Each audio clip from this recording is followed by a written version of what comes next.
Hey everyone, it's BJ, and this video is basically going to be about how to use and manipulate lighting in some really inexpensive and creative ways to increase the quality of the images that we're going to be broadcasting to our patients.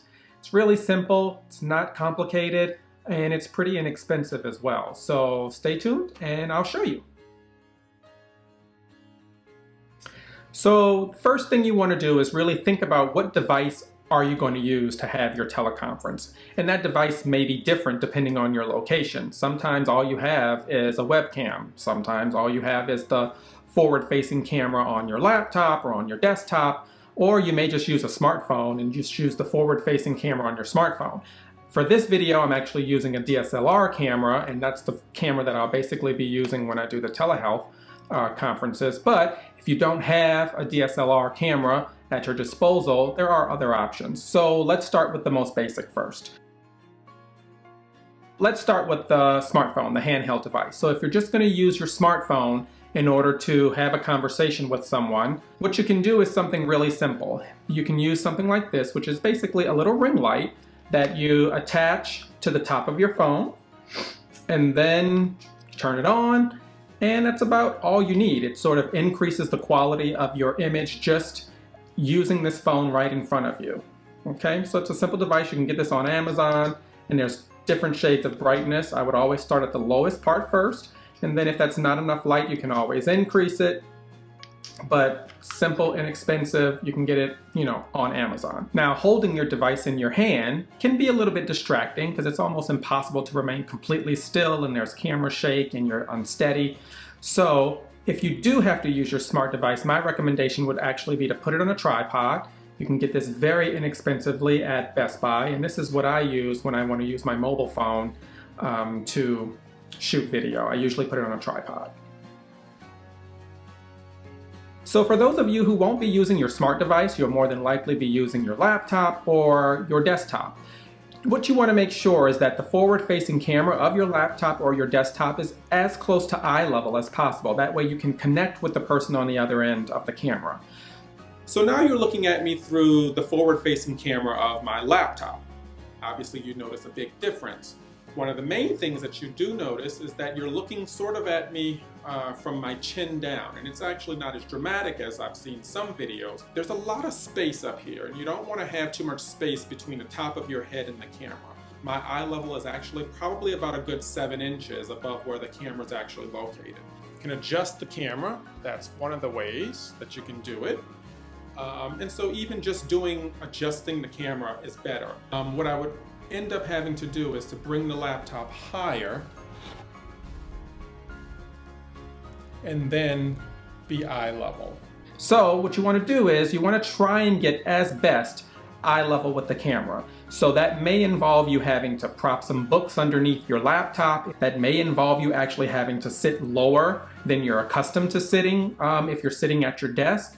I'm actually sitting on a stool right now because the chair that I had actually was too high and it had me way up here. You always want to make sure that you're as close as possible to eye level with the camera. That way you can connect in a better way with the person that you're speaking with.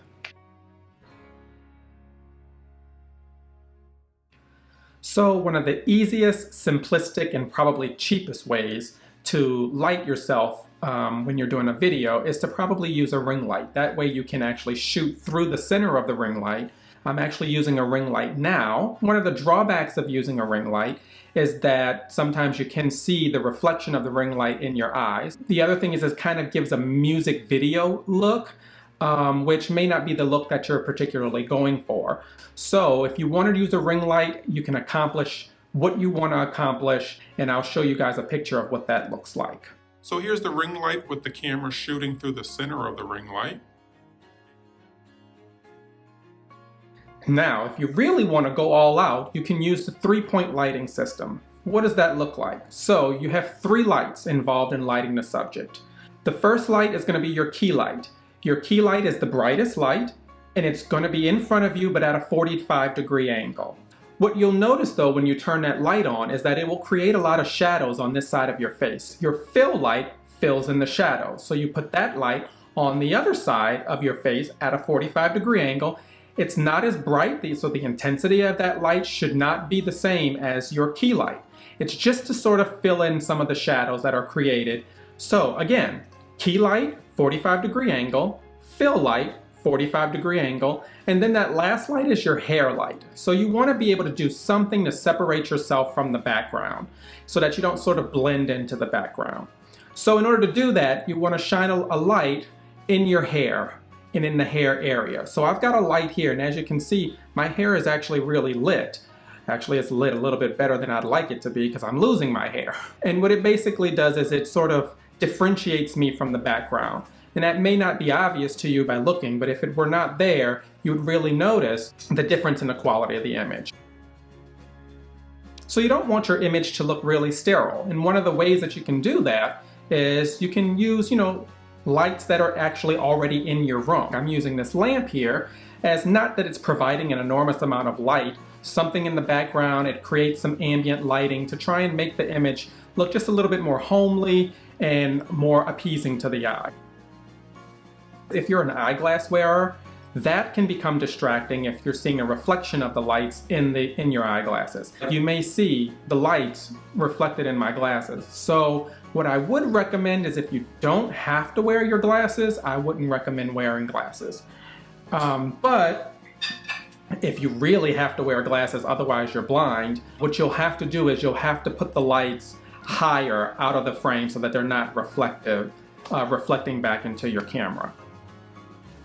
You really want to show out. So right now I have a fill light, I have a key light, I have a ring light, I have even some ambient lighting throughout the room. So as you can see, there's actually a light behind me.